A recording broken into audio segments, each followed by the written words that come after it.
Warahmatullahi wabarakatuh. Alhamdulillah wassalatu wassalamu ala Rasulillah. Wab'ad.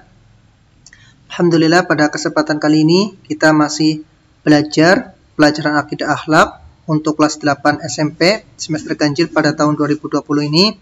Pada bab kelima ini kita akan membahas tentang tawakal. Ya, bagaimana sih cara kita bertawakal yang benar? Ya, dan amalan apa saja yang harus kita lakukan ketika kita bertawakal, dan bagaimana sih contoh tawakal para nabi, dan masih banyak lagi yang bisa kita bahas pada pelajaran kelas 8 kali ini, bab kelima, yaitu bab tawakal. Nanti pada pembelajaran tawakal ini ada subbab 5 ya, yang akan kita pelajari. Yang pertama tentang pengertian tawakal, baik tawakal dari segi bahasa ataupun tawakal dari segi istilah, atau apa saja yang dilakukan sebelum tawakal. Ini pada sub pembahasan yang kedua ya. Jadi tidak bisa kita mengatakan tawakal saja kemudian tanpa usaha yang lain, itu tidak bisa. Nanti kita akan belajar apa saja hal yang harus dilakukan ketika untuk memenuhi syarat tawakal itu. Kemudian subbab yang ketiga yaitu apa? Wajibnya bertawakal kepada Allah. Jadi kita sebagai seorang muslim yang baik itu harus bertawakal ya, tidak hanya sekedar bekerja tanpa bertawakal. Kemudian yang keempat, keutamaan tawakal. Jadi tadi ketika kita sudah mengetahui hukumnya ya, kemudian kita pun pasti menginginkan apa saja sih yang bisa kita dapatkan ketika kita bertawakal. Kemudian pada pembahasan yang kelima ini pun kita mencukupkan dengan sifat-sifat ya, atau contoh teladan ya yang bisa kita dapat dari beberapa nabi. Ya, misalkan Nabi Zakaria ya, yang beliau tidak punya anak walaupun usianya sudah tua. Kemudian Nabi Ibrahim alaihissalam yang meninggalkan anak dan istrinya ya, yang sudah lama beliau tidak mempunyai anak, kemudian anak istrinya ditinggal di tengah gurun pasir ya. Dan Nabi Yunus alaihissalam yang bertawakal ketika dimakan ikan paus, dan Nabi Muhammad yang dikejar-kejar kafir Quraisy ya ketika hendak hijrah ke Madinah dan kemudian berlindung diri di Gua Thur. Nanti kita akan pelajari kelima subbab ini.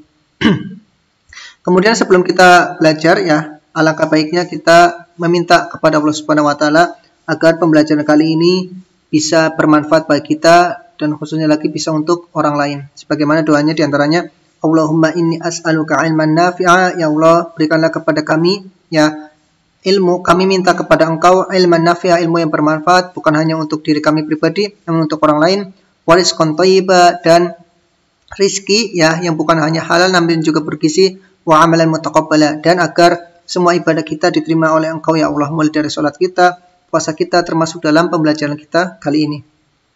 Kemudian kita pun bisa berdoa dengan doa yang lain, Rabbi zidni ilma, ya Tuhan kami tambahkan kepada kami ilma, agar kami mudah untuk menghafalkan ilmu, warzuqni fahma, dan berikanlah kepada kami pemahaman, agar bukan hanya bisa memahami untuk diri kami sendiri, lebih baik pula agar kita bisa memahamkan untuk orang lain.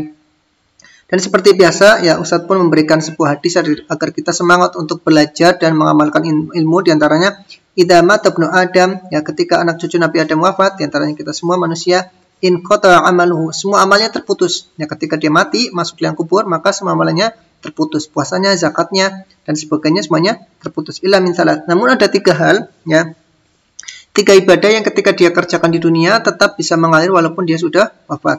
Yang pertama adalah sedekah jariyah. Wakafnya untuk kaum muslimin berupa dibangunnya masjid, sekolah dan sebagainya tetap mengalir kepadanya walaupun dia sudah wafat. Aw ilmin yuntafa'u bihi, atau ilmu yang diajarkan untuk muridnya, siswanya, tetangganya, keluarganya dan sebagainya akan tetap mendapatkan ilmu pahala ilmu tersebut walaupun dia telah wafat. Dan yang terakhir, aw waladin sholih yad'ulah, atau anak soleh yang mendoakan kepada orang tuanya walaupun dia sebagai orang tua ya, apakah sebagai ayahnya atau ibunya ketika wafat, namun doa dari anaknya pun masih diterima oleh Allah Subhanahu wa taala karena dia telah mendidik anaknya menjadi anak yang soleh. Kemudian Ustadz pun senantiasa mengingatkan kepada kalian agar senantiasa ya berakhlak yang baik kepada guru kalian. Tentunya ketika guru kalian menghukum kalian bukan karena guru tersebut benci, tidak, namun karena guru tersebut sayang. Ya, ketika ada seseorang yang berada di ujung jurang, kemudian orang tersebut pun akan ditarik oleh orang lain. Ya, kenapa sih ditarik? Karena demi menyelamatkan dia agar tidak terjatuh ke dalam jurang. Walaupun ketika ditarik dia bisa jadi giginya patah, berdarah dan sebagainya. Itu lebih selamat daripada dia harus mati. Dan ini pun memberikan gambaran pada tahun 1969 ya, dan hari ini Kalau tahun 1969 itu ketika si anak itu nilainya kecil ya, maka dia akan dimarahi oleh orang tuanya juga oleh gurunya sendiri. Dan dia pun akan merasa minder, dan ketika dia pun terpojokkan maka dia pun merasa untuk berubah menjadi lebih baik lagi. Ya, beda dengan hari ini ya, ketika anak nilainya jelek, cengengesan, lapor kepada orang tua, kemudian orang tuanya pun menuntut kepada pihak sekolah, khususnya kepada gurunya. Dan kita tidak inginlah hal ini terjadi. Kita ingin agar antara murid dan guru itu hubungannya harmonis. Kemudian di sini pun Ustadz memberikan gambaran ya, Masya Allah, ini sekolah ya, yang ya ini tidak disebut dinding lah, ini hanya potongan-potongan bambu ya, namun mereka tetap rajin belajar. Dan ini ya, gambar yang ini adalah suatu kondisi anak-anak ya di Afrika sana yang pusung lapar, kelaparan, kasihan mereka ini ya. Dan alhamdulillah kita ya, walaupun kita masih pandemi corona seperti ini, masih bisa makan ya enak, tidak seperti saudara-saudara kita yang kelaparan di Afrika sana. Ya, kita masuk ke subbab yang pertama tentang pengertian tawakal. Mari kita pelajari bersama, tetap semangat. Tawakal ya secara bahasa berasal dari kata tawakul ya. Tawakul yang artinya bersandar. Ya, ini tawakul.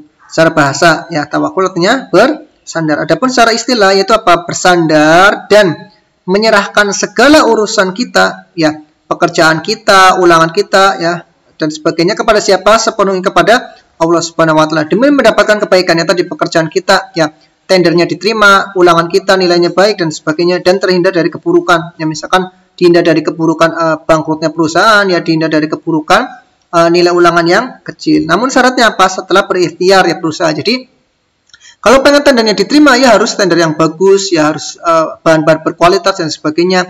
Jika ingin ulangan itu bagus ya tentunya harus belajar ya, itu setelah berikhtiar. Jadi kita ulangi lagi di sini. Kalau secara bahasa berasal dari kata tawakul yang artinya bersandar, dan secara istilah yaitu apa? Bersandar dan menyerahkan segala urusan kita ya sepenuhnya kepada Allah, apakah pekerjaan kita ya, ulangan kita dan sebagainya, untuk apa sih? Demi mendapatkan kebaikan, agar tender kita diterima ya, agar ulangan kita baik dan terhindar dari keburukan ya, terhindar dari bangkrutnya perusahaan kita, terhindar dari nilai yang buruk, tentunya setelah apa? Setelah berikhtiar atau berusaha ya. Misalkan tadi pekerjaan mencari barang-barang berkualitas, misalkan ulangan harus belajar.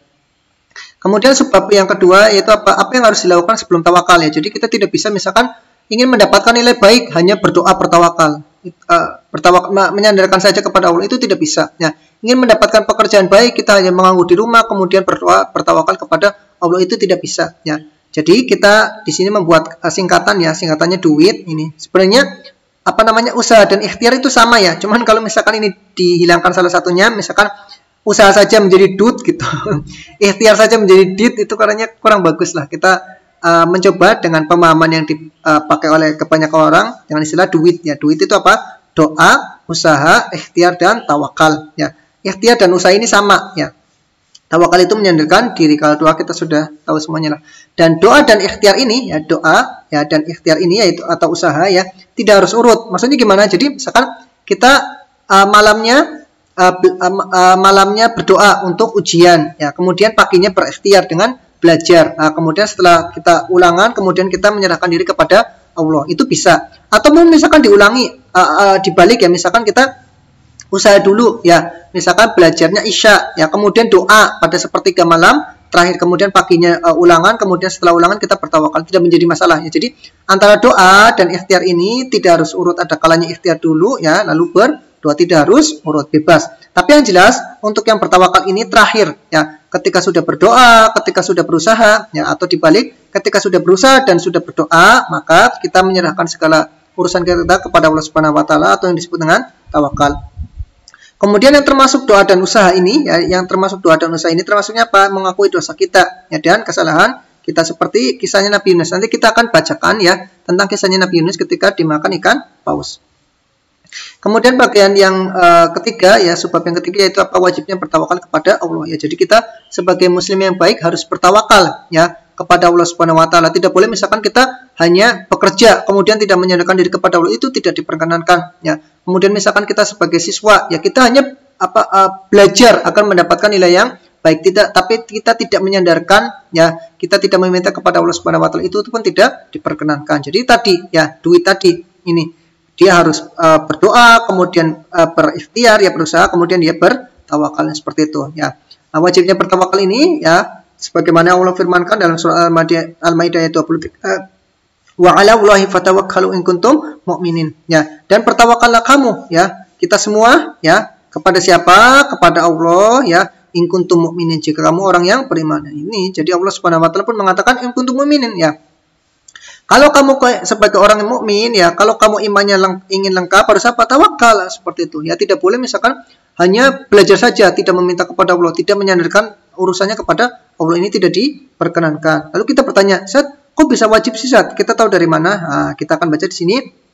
Jadi dalam ayat ini wa 'alallahi fatawakkalu in kuntum mu'minin, ini ada fi'lu amrin ya. Fi'lu amrin itu kan kata perintah ya, yaitu kata apa? Fatawakkalu ini ya. Fatawakkalu ini artinya dan bertawakal. Nah, ini bahasa Indonesianya. Kalau bahasa Arabnya fatawakkalu. Sedangkan fi'lu amrin ini menunjukkan wajibnya. Ketika tidak ada ayat atau hadis lain yang menunjukkan kepada sunnah. Ya, ini sama seperti kemarin pada bab taubat ya. Fatubu ilallahi jami'an. Seperti itu ya. Fatubu, maka bertaubatlah. Ini pun sama. Fatawakkalu, maka bertawakallah. Maka hukumnya tawakal adalah wajib. Kenapa sih? Karena fi'lu amrin ya. Dan fi'lu amrin ini menunjukkan wajib ya, selama tidak ada ayat atau hadis yang memalingkan hukumnya. Kemudian kita masuk ke subbab yang keempat, yaitu apa? Keutamaan tawakal. Ya, jadi ketika kita bertawakal itu, apa sih yang bisa kita dapatkan dari tawakal kita itu ya? Ketika kita menyandarkan urusan kita kepada Allah ya, setelah kita berusaha untuk pekerjaan kita, setelah kita belajar untuk ujian kita ya, apa saja yang bisa kita dapatkan dari tawakal itu ya? Keutamaan tawakal yang pertama ya, meraih ketentraman diri dan ketenangan jiwa. Nanti kita akan bahas satu persatu ya. Kita akan ringkas penjelasannya sedikit ya. Kemudian yang kedua ya, meningkatkan keimanan kita kepada Allah Subhanahu wa taala. Dan yang ketiga, menumbuhkan kemandirian kita ya, ketika kita bertawakal tuh ya. Jadi Masya Allah, ketika kita bertawakal itu justru kita akan semakin mandiri. Dan yang keempat adalah penyebab utama tertolaknya gangguan. Nanti kita akan baca syarahnya sedikit ya, satu persatu. Dan ini ya, tentram ya, kemudian iman ya, kemudian mandiri, dan tertolaknya gangguan ini Ustaz berikan singkatan TIMTO ya. Bisa jadi kan nanti kalian bikin sendiri ya singkatannya seperti apa ya. Tapi kalau Ustaz di sini membikinnya TIMTO ya. T, tentram ya, dengan tawakal hakim menjadi tentram. I, iman, dengan bertawakal iman akan bertambah. T ya, apa namanya? M ya, mandiri ya, dengan bertawakal kita menjadi mandiri. Dan to ya, dengan bertawakal maka akan tertolak gangguan. Nanti kita akan syarah sedikit-sedikit ya di sini secara ringkas. Keutamaan tawakal yang pertama ya, akan meraih ketentraman diri dan ketenangan jiwa. Jadi ya, kita harus bisa menanamkan berusaha tadi ya, yang duit tadi, berusaha dan berdoa. Ketika kita sudah berusaha dan berdoa ya, berusaha dengan belajar ya, berdoa kepada Allah dengan meminta yang terbaik untuk ulangan kita, juga diakhiri dengan tawakal ya. Kita harus bersandar ya kepada Allah Subhanahu wa taala, memohon agar ulangan kita nilainya baik ya, agar pekerjaan kita nanti goal. Yaitu apa? Menyerahkan hasilnya kepada Allah. Ya Allah, saya sudah berusaha, semoga nilai saya tinggi. Ini seperti itu ya. Yang jelas dia tidak mencontek ya, dia tidak meminta jawaban kepada guru dan sebagainya. Kenapa sih kita harus bertawakal kepada Allah ya? Karena semua hal ya, tiada kekuatan ya. Kita kepada ulangan kita ya, kita kepada pekerjaan kita itu kita tidak punya kekuatan ya. Kita tidak bisa memvonis, oh nilainya saya harus bagus, itu tidak bisa ya. Oh, pekerjaan saya harus goal, itu tidak bisa ya. Karena apa? Semua ini ya, pekerjaan kita goal, nilai kita tinggi adalah dengan izin Allah. Kalau Allah tidak mengizinkan ya sudah, nilai kita tidak bagus ya. Tentunya dengan hikmah yang Allah berikan kepada kita semua. Dengan sikap seperti ini, yaitu sudah berusaha, berdoa dan diakhiri dengan tawakal ya, maka jiwa dan hati pun menjadi tenang ya, sebagaimana yang Allah firmankan ya di sini dalam surat At-Talaq ini, wa yarzuqhu min haitsu la yahtasib. Dan Allah akan memberikan rizki ya, min haitsu la yahtasib, dari area yang tidak disangka-sangka gitu loh ya. Jadi misalkan dia sudah belajar ya, dia hatinya menjadi tenang, kemudian min haitsu la yahtasib, alhamdulillah nilainya tinggi. Wa man yatawakkal 'ala Allah, dan siapa saja yang telah bertawakal kepada Allah fahuwa hasbuh, maka Allah pun akan mencukupkan. Nah, seperti itu ya, ketika dia sudah berusaha, berdoa, kemudian bertawakal yang menyandarkan diri sepenuhnya kepada Allah Subhanahu wa taala, maka apa? Allah akan hasbuh ya, akan mencukupinya ya. Jadi misalkan nanti walaupun nilainya 8 dia akan tenang. Kenapa sih? Karena dia mengerjakan sendiri, tidak mencontek. Beda dengan misalkan teman-teman yang walaupun dia tidak belajar tapi dapat 10.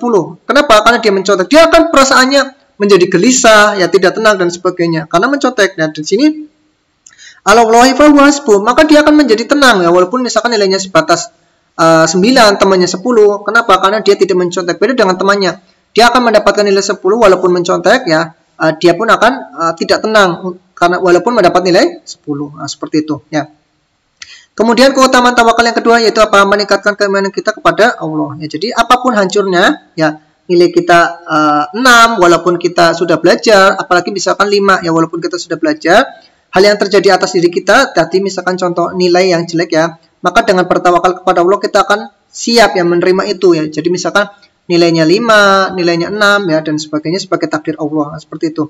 Di saat itulah Allah sedang menguji kita. Ia menguji kita ya. Jadi apakah ketika kita sudah belajar tapi tetap dapat nilai 6 akan berburuk sangka kepada Allah? Nah, di situ ya. Di saat itulah Allah sedang menguji kita. Apakah akan berburuk sangka kepada Allah ya, apakah akan bersujud kepada Allah apa tidak. Nah, maka jika kita bisa bersabar dan bertawakal ya, kita terus bertawakal minta kepada Allah ya. Jadi nilai 6 tetap berdoa ya, minta ulangan lagi agar nilainya baik, terus berusaha untuk berbaik sangka kepada Allah Subhanahu wa taala. Maka konsekuensinya apa? Hal seperti itu ya, menerima takdir kemudian bertawakal itu bisa mempertebal iman kita ya. Jadi semakin kita berdoa kepada Allah, semakin kita bertawakal kepada Allah akan mempertebal iman kita.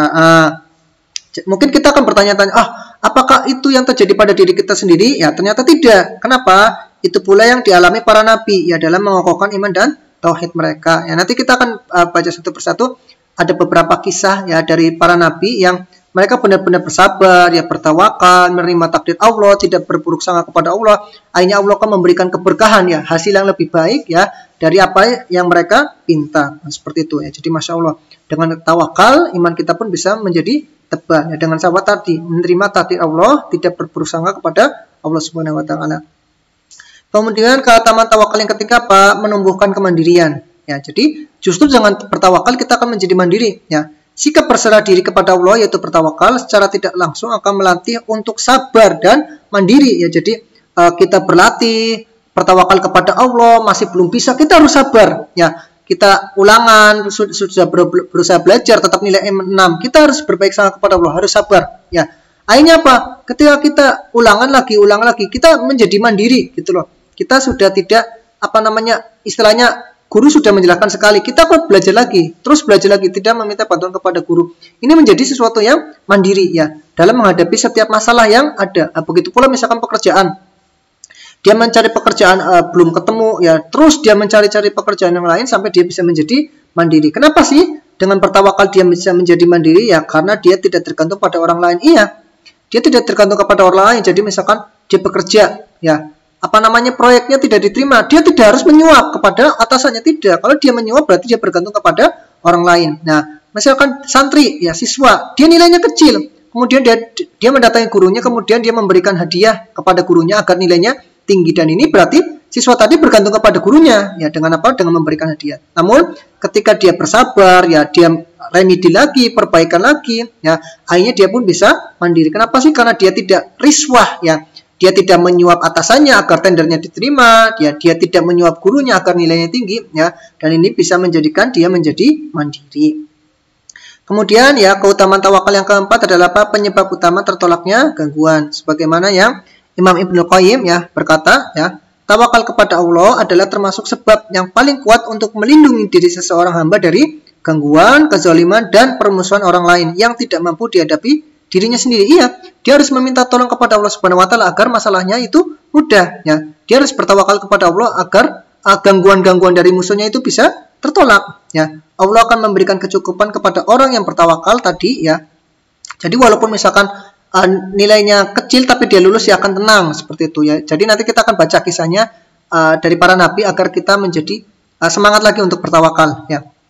Barang siapa yang telah diberi kecukupan dan dijaga oleh Allah ya, maka tidak ada harapan bagi musuh-musuhnya untuk bisa mencelakainya. Iya, nanti kita akan baca ya, seperti kisahnya tawakal Nabi Muhammad SAW di Ghaus Thawr ya, ketika dikejar-kejar oleh para jagoan-jagoan Quraisy ya. Jadi dengan membaca kisah-kisah para nabi pun akan mempertebal keimanan kita dan akan meningkatkan tawakal kita. Dan pada pembahasan yang terakhir ini kita akan mencoba membaca ya beberapa keteladanan tawakal para nabi ya, diantaranya Nabi Zakaria, Nabi Ibrahim, Nabi Yunus, dan Nabi Muhammad SAW. Kita akan baca satu persatu ringkasannya. Yang pertama ya, contoh keteladanan tawakal para nabi yaitu tawakalnya Nabi Zakaria. Kita akan membaca di surat Maryam ayat 7 sampai 9 ini. Ya Zakaria, jadi Allah Subhanahu wa taala memanggil Nabi Zakaria ketika beliau sudah berdoa dan bertawakal yang menyerahkan segala urusannya kepada Allah tentang kemandulan istrinya. Dia jadi Nabi Zakaria alaihissalam menginginkan suatu anak ya agar bisa meneruskan kenabiannya, agar bisa memimpin Bani Israel. Ya Zakaria, ini yang berkata Allah Subhanahu wa taala, wahai Zakaria, inna nubasyiruka bigulam, ya kami mengabarkan kepada engkau tentang kelahiran anak kandungmu sendiri, wahai Zakaria. Ismuhu Yahya. Jadi nanti anak yang akan istrimu kandung itu namanya Yahya. Jadi Masya Allah ya. Jadi Nabi Yahya itu seorang nabi yang namanya langsung ya diberikan oleh Allah Subhanahu wa taala. Lam naj'al lahu min qabli samia. Bahkan ya, bukan hanya diberikan oleh Allah Subhanahu wa taala, yang Yahya, nama Yahya ini tidak pernah dijadikan nama oleh anak ya pada zaman itu. Sebelum-sebelumnya itu tidak ada anak kecil yang namanya Yahya. Kemudian Nabi Zakaria pun takjub ya. Oh, Masya Allah ini tawakal saya diterima loh. Tapi gimana ya, wong saya sudah tua. Seperti itu. Kita akan baca ayatnya ini. Qala rabbi anna yakunu li gulam, ya Allah bagaimana sih aku ini punya anak kecil ya, punya bayi ya. Wa kanat imraati akhir, sedangkan istriku itu mandul ya. Wa qad balagtu minal kibari atiyah, dan aku pun sudah tua ya. Aku pun sudah tua, istri saya mandul. Kok bisa sih aku bisa punya bayi lagi, bisa punya bayi ya. Qala kadzalik. Kemudian Allah Subhanahu wa taala pun menanggapi apa yang dikatakan oleh Nabi Zakaria alaihissalam. Kadzalik, iya memang seperti itu ya. Qala rabbuka huwa alayya hayyin, ya berkata Tuhan kamu yaitu Allah Subhanahu wa taala, huwa alayya hayyin, ya itu bagiku yaitu bagi Allah Subhanahu wa taala hayyin, ya mudah ya. Ketika Allah Subhanahu wa taala mudah untuk menciptakan matahari yang begitu besar, maka Allah Subhanahu wa taala pun mudah untuk menjadikan perempuan tua menjadi bisa hamil.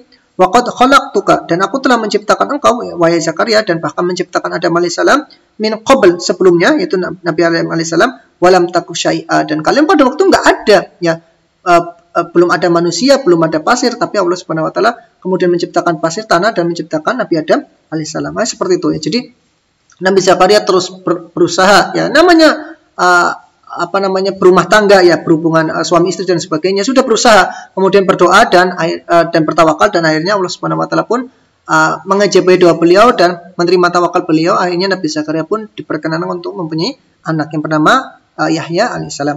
Ini contoh yang pertama. Kita akan lanjut ke contoh yang kedua. Itu contoh keteladanan tawakal para nabi. Yang kedua adalah tawakalnya Nabi Yunus alaihissalam. Nah ini Ustaz hanya kasih gambaran saja lah, Masya Allah, biar kalian semangat agar senantiasa bertawakal ya, menyerahkan diri sepenuhnya kepada Allah Subhanahu wa taala.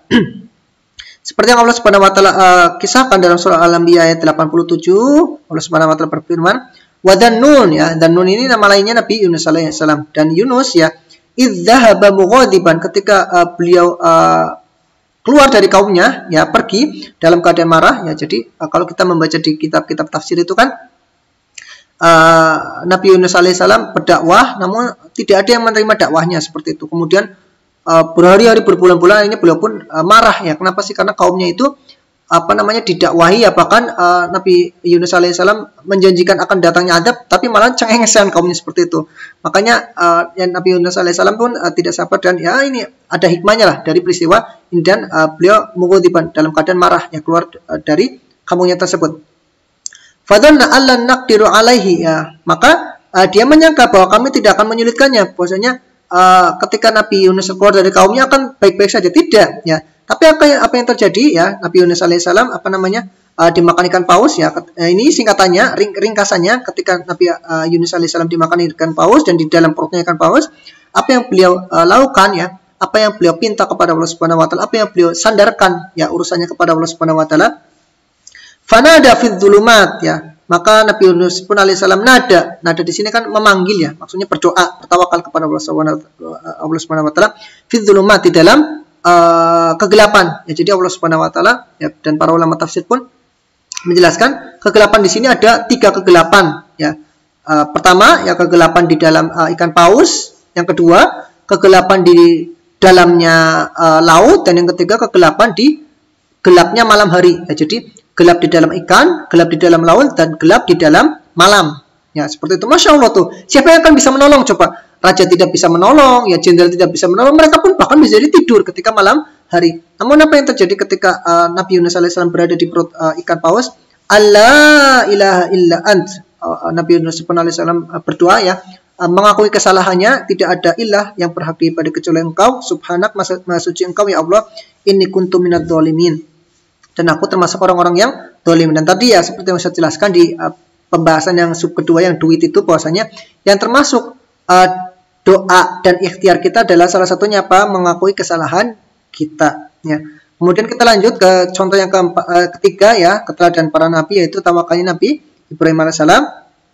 Kita akan baca kisahnya ya, ketika Nabi Ibrahim alaihissalam sudah lama tidak punya anak ya, ketika sudah punya anak dari istri yang kedua yaitu Hajar, yang anaknya namanya Ismail, maka Nabi Ismail yang kecil masih bayi ya, dan Hajar istrinya pun ditempatkan di tempat yang gersang ya. Tempat yang gersang ini nanti akan menjadi Mekah ya, sekarang ini yang di kota Mekah tersebut telah dibangunnya Ka'bah. Kita akan membaca kisahnya dalam surah Ibrahim ayat 37.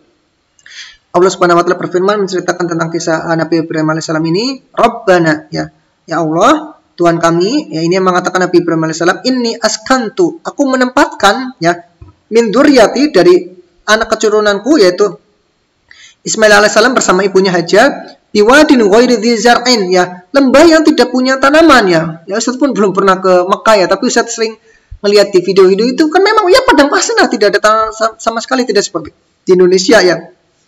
Apalagi daerah-daerah yang di gunung-gunung itu pasti setiap hari bisa dikatakan hujan ya. Beda dengan ya pada pasir sana tidak ada hujan, bahkan tanaman pun tidak ada.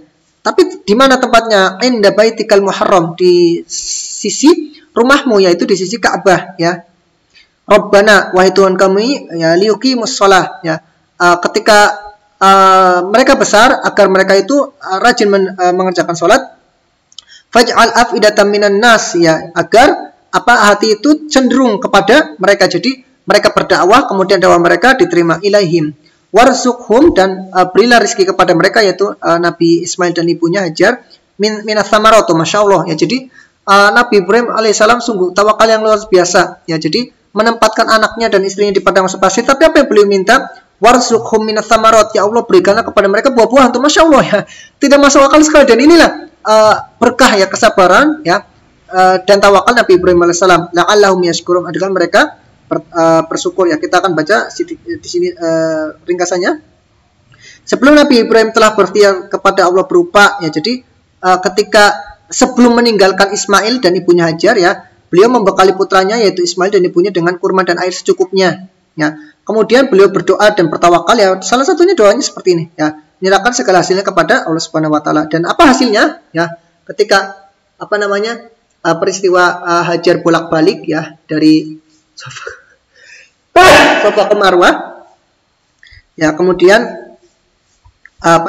tempat Nabi Ibrahim tadi ya, yang meletakkan Nabi Ismail, yaitu Mekah ya, adalah kota paling barokah di dunia. Coba bayangkan ya, padang pasir ya, tidak ada tanaman, hujan pun paling turun setahun sekali, tapi di sana melimpah ruah buah-buahan ya. Walaupun saya belum pernah ke sana, tapi saya dengar cerita-cerita bahwasanya di Mekah sana ya melimpah ya, buah-buahan ada apa saja lah, anggur, apel dan sebagainya itu ada. Ini salah satunya apa? Berkahnya doa Nabi Ibrahim alaihissalam. Dan bukan hanya itu saja ya, jadi bahkan di tengah padang pasir yang kita mungkin berpikir tidak ada air, di sana ada air Zam-Zam. Dan air Zam-Zam ini kan diminum oleh jamaah haji, jamaah umroh, jamaah warga Mekah sendiri pun itu tidak pernah habis. Dan masya Allah, ini salah satu sebabnya apa? Tawakalnya Nabi Ibrahim.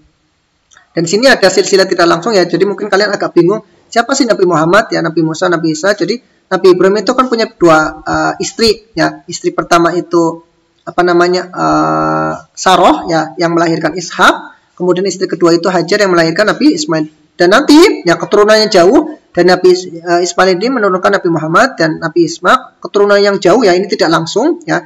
Ini menurunkan Nabi Musa dan Nabi Isa alaihissalam. Kemudian contoh yang terakhir ya, contoh keteladanan tawakal para nabi itu Nabi Muhammad, yaitu kisah ketika kafir Quraisy itu mengejar-ngejar Nabi Muhammad ketika mau hijrah ke Madinah. Nah, seperti itu. Ya, kita akan baca kisahnya ya. Salah satunya sini ya, Allah Subhanahu wa taala berfirman, faqad nasarahullah ya, sungguh Allah Subhanahu wa taala telah menolong dia, yaitu Nabi Muhammad alaihissalam ya. Kenapa sih? Karena Nabi Muhammad sudah berikhtiar ya, berusaha, berdoa dan bertawakal kepada Allah Subhanahu wa taala. Kisahnya ketika kapan? Id akhrajahul ladzina kafaru ya, ketika orang-orang kafir itu mengusir Nabi Muhammad alaihissalam bersama Abu Bakar dan kaum muslimin yang lain Ketika berada di Gua Thur ya saniyasna ini, ketika hanya ada 2 orang yang ada di Gua Thur itu, dan Gua Thur itu kecil ya, kecil sekali ya, tidak seperti Gua Hira yang agak besar. Kalau Gua Thur itu kecil ya, bersama Abu Bakar alaihissalam. Idhuma fil ghar ya, ketika keduanya berada di Gua Thur itu, idh yaqulu li sahibi ya, jadi ketika guanya kecil, takut takut disergap oleh kafir Quraisy ya. Idh yaqulu li sahibi, kemudian Nabi Muhammad SAW berkata kepada sahibnya, yaitu temannya itu Abu Bakar Siddiq, la tahzan, jangan sedih wahai Abu Bakar, innallaha ma'ana, sesungguhnya Allah bersama kita semua ini.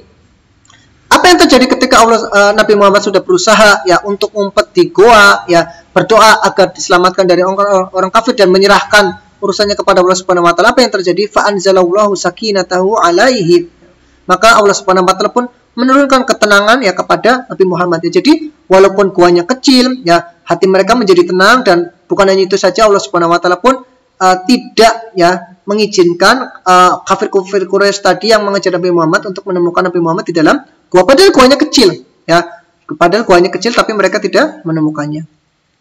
Kemudian ini mufradat ya, seperti biasa, dzurriyyah ya, ini keturunanku, ini pada kisahnya Nabi Ibrahim alaihissalam. Kemudian ada yang memanggil berdoa, ini pada kisahnya Nabi Yunus alaihissalam. Kemudian gulam ya, anak, ini kisahnya pada Nabi Zakaria.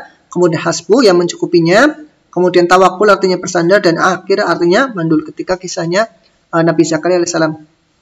Kemudian di sini ada kisah yang bagus ya tentang keteladanan Nabi Muhammad tadi yang ketika ngumpet di Gua Thur ya, kemudian berlindung dari kejaran orang kafir, padahal gua tersebut kecil ya. Bahkan di sebagian riwayat lain mengatakan ketika itu bersinar rembulan, kemudian sinarnya itu masuk ke dalam gua, dan ya otomatis Abu Bakar pun takut ketika gua itu bersinar, maka mereka bisa ditemukan oleh kafir Quraisy. Kemudian Rasulullah bertawakal kepada Allah, dan akhirnya Allah pun menyelamatkan nabinya dari orang yang zalim. Kita akan dengarkan di sini ada Rasulullah وركب في ظلمة الليل وخرج لم يخرج متجهين إلى المدينة، لم يخرج شمالا وإنما خرج جنوبا، لأنهم يعلمون أن قريشا إذا اكتشفت الأمر سوف تبحث في الطريق المؤدي إلى المدينة. فمن الخطط والتفكير أنهما توجها جنوبا ومشي 5 أميال حتى وصل قرابة 7 كيلو أو 8 كيلو، حتى أتوا إلى جبل اسمه جبل ثور فيه غار. فلما أراد أن يدخل قال أبو بكر يا رسول الله سألتك بالله ألا تدخل حتى أكون أنا أدخل قبلك لأرى إن كان هناك أي خطر يصيبني قبل أن يصيبك. فدخل أبو بكر وصار ينظر يتأكد في سبع، في ثعابين، في عقارب لتصيبني قبل أن تصيب رسول الله صلى الله عليه وسلم، حتى جعل أبو بكر ينظر إلى الثقوب التي في الأرض، ربما كانت لبعض العقارب أو الحيات، فيسدها بأحجار، حتى إذا لم يجد حجرا صار يمزق من طرف ثوبه ويسدها. ثم نادى النبي صلى الله عليه وسلم، وجلس أبو بكر وفرش للنبي صلى الله عليه وسلم على الأرض رداءه، واضطجع النبي صلى الله عليه وسلم وجعل رأسه في حجر أبي بكر رضي الله تعالى عنه، ومدحه الله وخلد ذكره، وقال الله تعالى إذ يقول لصاحبه لا تحزن إن الله معنا، وقال عليه الصلاة والسلام في أواخر حياته والله ما من رجل أمن عليه بأهله وماله مثل أبي بكر، أنفع الناس للنبي عليه الصلاة والسلام هو ذلك الرجل أبو بكر رضي الله عنه. Nah, Masya Allah. Jadi kalian kelas 8 lah, insya Allah sudah paham artinya ya. Ya kurang lebih seperti tadi. Jadi Abu Bakar ya sudah berikhtiar ya, berusaha masuk ke gua Thawr tadi, kemudian ketika ada lubang-lubang itu ditutup ya dengan batu ya, bahkan ada satu lubang yang belum tertutupi oleh batu, kemudian disobek bajunya ya untuk menutupi lubang tersebut. Kenapa? Agar lubang-lubang tersebut tidak keluar darinya hewan-hewan seperti kalajengking, ular dan sebagainya. Itu bentuk ikhtiarnya Abu Bakar untuk menyelamatkan diri dari orang-orang kafir Quraisy, dan tentunya agar tidak membunuh Nabi Muhammad SAW. Dan ini terakhir di pembahasan kita. Zadanallahu ilman wa hirsan. Semoga Allah Subhanahu wa taala senantiasa memberikan kita, menambahkan kita ilmu dan semangat. Ya, terima kasih. Jika ada pertanyaan silakan email Ustadz ke sini ya. Dan ini silakan kunjungi ini websitenya Ustadz, dan ini tempat mengambil template slide ini. Dan untuk sebelum kita mengakhiri kajian kita kali ini, marilah kita bersalawat untuk Nabi Muhammad SAW dan berdoa untuk orang tua kita. Ya, kenapa sih? Karena melalui media Nabi Muhammad lah kita bisa mengenal ilmu, iman, Islam, ya, dan sebagainya. Marilah kita bersalawat untuk Nabi Muhammad. Allahumma sholli ala Muhammad wa ala ali Muhammad kama shallaita ala Ibrahim wa ala ali Ibrahim innaka Hamidum Majid.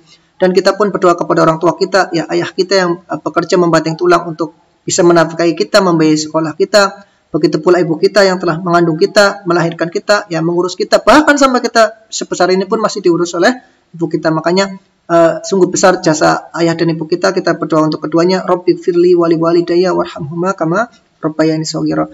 Ya Allah, ampunilah aku dan kedua orang tuaku, warhamhuma, dan sayangilah kedua orang tuaku. Kenapa? Karena rabbayani shaghira, mereka senantiasa mengurusku sewaktu aku kecil. Sallallahu alaihi wa sallam Muhammad wa ala alihi wa sahbihi ajmain.